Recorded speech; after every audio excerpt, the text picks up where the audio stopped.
তৃণমূল শিক্ষা সেলের রাজভবন অভিযান। রাজ্যপাল সিভি আনন্দ বোসের বিরুদ্ধে রাস্তায় নামছে তৃণমূল শিক্ষক ও অধ্যাপক সংগঠন। আজ রাজভবন ঘেরাও ডাক দিয়েছেন তারা। রানী রাসমণি অ্যাভিনিউ থেকে মিছিল করে রাজভবনের উদ্দেশ্যে শাসক দলের শিক্ষক ও অধ্যাপক সংগঠনের সদস্যরা। রাজ্যপালের বিরুদ্ধে শ্লীলতাহানির অভিযোগ ওঠায় তারা বোসের পদত্যাগের দাবিতে সরব হবেন আজ।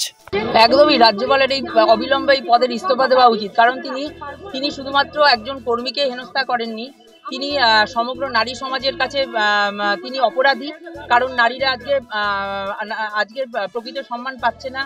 তিনি এত বড় একটা পদ হোল্ড করেছেন, তিনি সাংবিধানের প্রধান বলে তার বিরুদ্ধে তিনি এই সুযোগটা তিনি নিয়েছেন এবং তার এই পদত্যাগের মাধ্যমে আমরা পদত্যাগের জন্য আমরা সমস্ত শিক্ষককুল একত্রিত হয়েছি এবং তার পদত্যাগের জন্য আমরা লড়াই সংগ্রাম চালিয়ে যাব।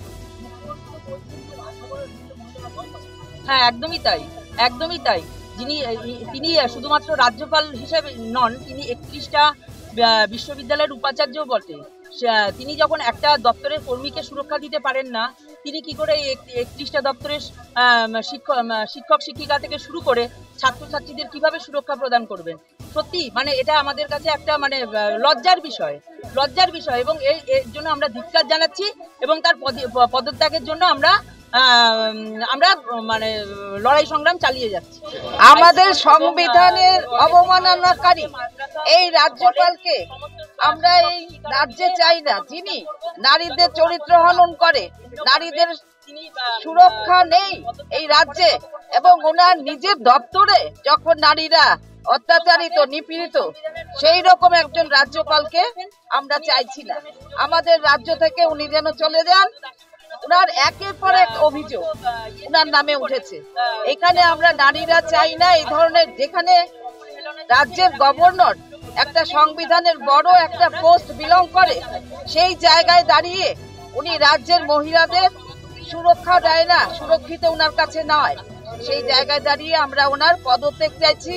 উনি অবিলম্বে এখান থেকে পদত্যাগ করুক, আমরা সেটাই চাইছি।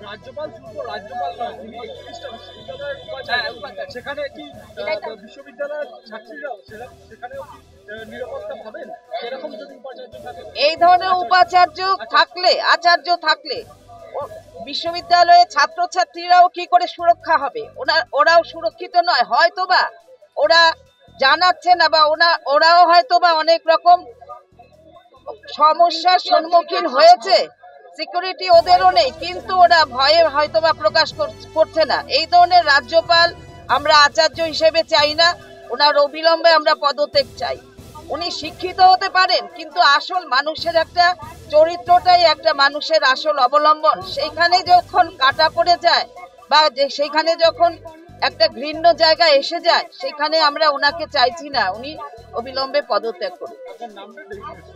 আমি শিক্ষিকা, আমি শর্মিষ্ঠা দেব সরকার। আমি ত্রিপুরায় অনেক আন্দোলন করে এসেছি। মামাটি মানুষের মমতা ব্যানার্জির পক্ষ থেকে গিয়ে আমি এখানেও আন্দোলন করছি। আমি শিক্ষিকা শর্মিষ্ঠা দেব সরকার।